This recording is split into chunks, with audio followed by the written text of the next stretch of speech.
আসসালামু আলাইকুম ওয়া রাহমাতুল্লাহি ওয়া বারাকাতুহু। আলহামদুলিল্লাহি রাব্বিল আলামিন, আসসালাতু ওয়াসসালামু আলা রাসূলিহি ওয়া আলা আলিহি ওয়া আসহাবিহি আজমাইন, আম্মা বা'দ। সুপ্রিয় দর্শক মণ্ডলী, আশা করছি মহান আল্লাহ তাবারক ওয়া তাআলার অশেষ রহমতে আপনারা সকলেই ভালো আছেন এবং সুস্থ আছেন। যারা যেখান থেকে আমার এই ভিডিওটি দেখছেন সবাই একটি করে শেয়ার করে দিবেন, কারণ যাতে সকলেই সত্য এবং শুদ্ধ কথাটি জানতে পারে এবং বুঝতে পারে। প্রিয় দর্শক মণ্ডলী, আজকে এই ভিডিওতে আলোচনা করব মুহাম্মদ সাল্লাল্লাহু আলাইহি ওয়াসাল্লামের নামের পূর্বে শ্রী শব্দ ব্যবহার করা যাবে কিনা, কারণ এই বিষয়টি নিয়ে বর্তমান আসামে ভিন্ন প্রকারের বিতর্ক হচ্ছে। এই বিষয়টি সর্বপ্রথম উত্থাপন করেছেন আমাদের এই আসামের সুনামধন্য বিতর্কিত মৌলানা কামাল আজহারি সাহেব। তিনি উত্থাপন করা মাত্রই সাধারণ মানুষ থেকে নিয়ে উলামা পর্যন্ত সবাই বিতর্কয় লিপ্ত হয়ে গিয়েছে। কিন্তু দুঃখের ব্যাপার, এখনও পর্যন্ত উলামার তরফ থেকে একটা বস্তু ক্লিয়ার করা হয় নাই যে নবীজির নামের পূর্বে শ্রী শব্দ ব্যবহার করা যাবে কিনা। এই বিষয়ে খুবই গুরুত্বপূর্ণ আলোচনা করব। ভিডিওটি সবাই সম্পূর্ণ দেখবেন, কেউ স্কিপ করবেন না। আসুন আমরা সবাই জেনে নেই সর্বপ্রথমে হিন্দু ভাইদের গ্রন্থ থেকে যে শ্রী শব্দের অর্থ কি আর কার নামের পূর্বে ব্যবহার করা বৈধ এবং ঠিক হবে। এই শ্রী শব্দটি হলো 3টি অক্ষরের দ্বারাই গঠিত একটা শব্দ।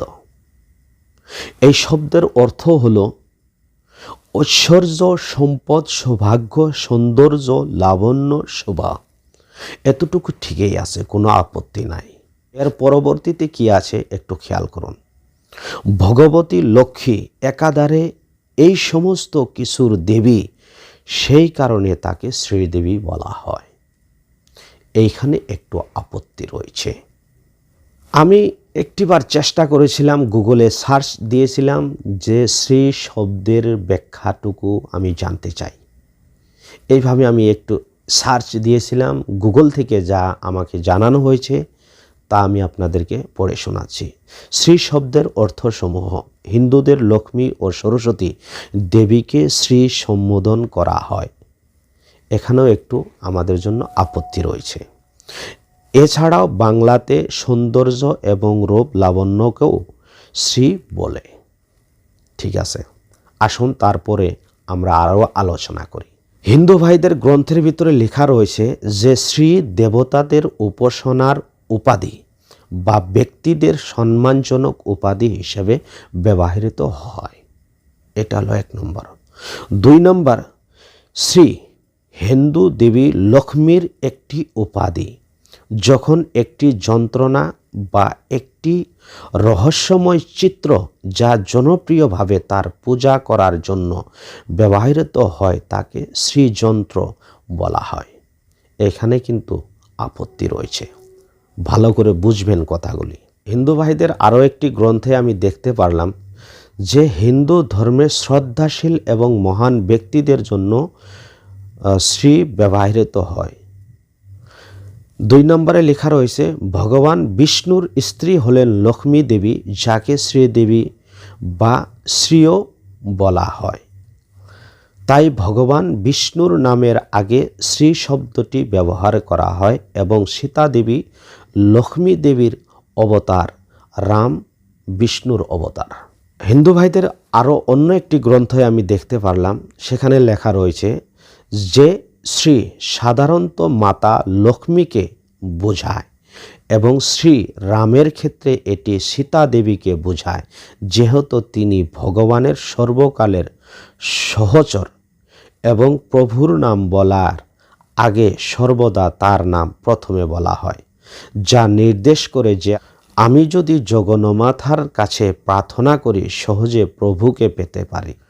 প্রিয় হাজিরিন, আমি কয়েকটি কিতাবে এইভাবে নানান প্রকার শ্রী শব্দের ব্যাখ্যা জানতে পারলাম, বুঝতে পারলাম।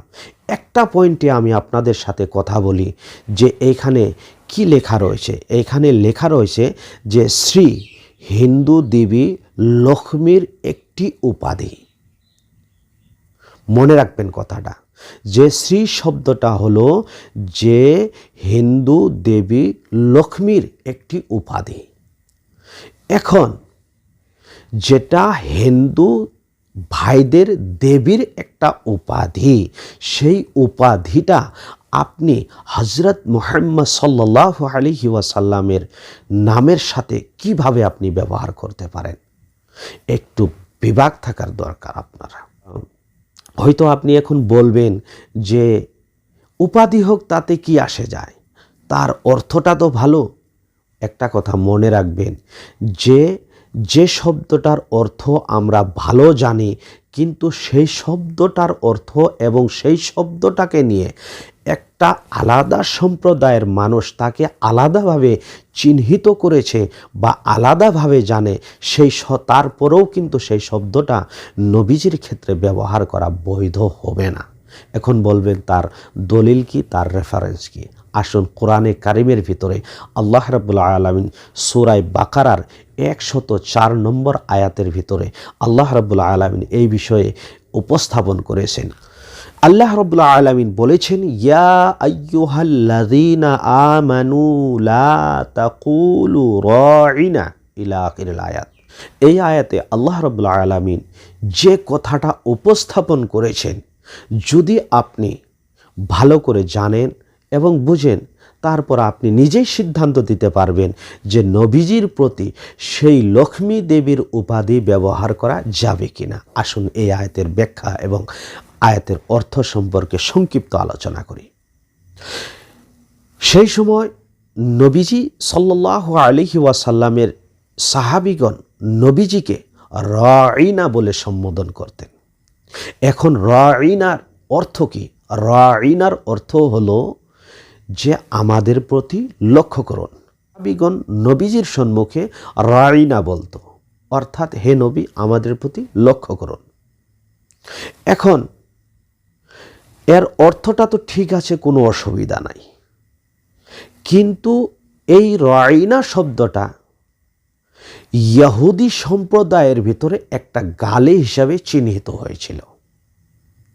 এখন এই বস্তুগুলি নিয়ে, এই রাঈনা শব্দটি নিয়ে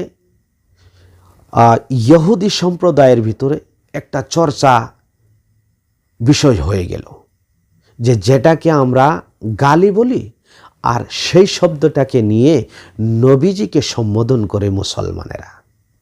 সাথে সাথে বিষয়টা আল্লাহ রাব্বুল আলামিন ক্লিয়ার করে দিলেন।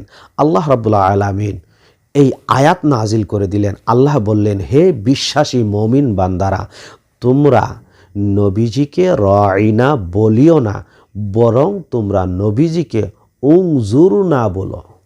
একটা কথা ক্লিয়ার আমরা বুঝতে পারলাম, যে শব্দটার অর্থ ভালো আছে, কিন্তু সেই শব্দটা যদি অন্য একটা সম্প্রদায়ে, অন্য একটা জাতির ভিতরে আলাদাভাবে চিহ্নিত হয়ে যায়, বা তাদের জন্য যদি ব্যক্তিগত বস্তু বা কোনো দেবদেবীর সাথে যদি ব্যক্তিগতভাবে ব্যবহার থাকে, সেই শব্দটার অর্থ যত ভালো হোক না কেন, সেই শব্দটা নবীজির ক্ষেত্রে কখনো ব্যবহার করা বৈধ হবে না এবং সঠিক হবে না। তাই যদি হতো, নবীজির নামটাই সমস্ত নবীর থেকে ভিন্নভাবে আল্লাহ রাব্বুল আলামিন রেখে দিয়েছেন। আরও একটি কথা ভালো করে মনে রাখবেন, হজরতে আদম থেকে নিয়ে হজরতে ঈসা রুহুল্লাহ পর্যন্ত কোনো একজন নবী আমার নবীজির নামের তুল্য হতে পারে নাই। হজরতে আবু বকর সিদ্দিক নবীজির সর্বপ্রথম খলিফা, এবং অনেক সাহাবাগণ নবীজির সঙ্গে তারা জীবন কাটিয়েছে, কোনো একজন সাহাবা নবীজির নামের তুল্য হতে পারে নাই, নবীজির তুল্য হতে পারে নাই। নবীজি নিজেই বলেছে, আইয়ুকুম মিসলি, যে কে আছো আমার মতো? কেউ তো নাই। আর আপনি এমন বিভাগমান ব্যক্তি যে একজন দেবতার, একজন হিন্দু ভাইদের দেবতার উপাধি মুহাম্মদ সাল্লাল্লাহু আলাইহি ওয়াসাল্লামের নামের পূর্বে লাগিয়ে দিয়েছেন। আমি কোনো বিতর্কয়ে আসতে চাই না। বিষয়গুলি ক্লিয়ার করে দেওয়ার জন্য যতটুকু আমি স্টাডি করেছি ততটুকু আমি আপনাদের কাছে জানিয়ে দিলাম। সর্বশেষে আমি এই কথাটা ক্লিয়ার করে দিতে চাই যে আমাদের নবীজির নামের পূর্বে শ্রী শব্দ ব্যবহার করাটা কখনো ঠিক হবে না। তার কারণ এটা আমাদের হিন্দু ভাইদের দেবতার একটা উপাধি। সেই উপাধি আমার নবীজির নামের সাথে ব্যবহার করা কখনো বৈধ নয়। যাই হোক, আল্লাহ রাব্বুল আলামিন যাতে সবাইকে দ্বীন ইসলামের সহি জ্ঞান দান করেন, সবাইকে যাতে ঈমানের সহিত দুনিয়াতে বসবাস করার তৌফিক দান করে। ভুল ত্রুটি ক্ষমা চেয়ে আজকের ভিডিওটি সম্পন্ন করলাম। আসসালামু আলাইকুম ওয়া রাহমাতুল্লাহি ওয়া বারাকাতুহু।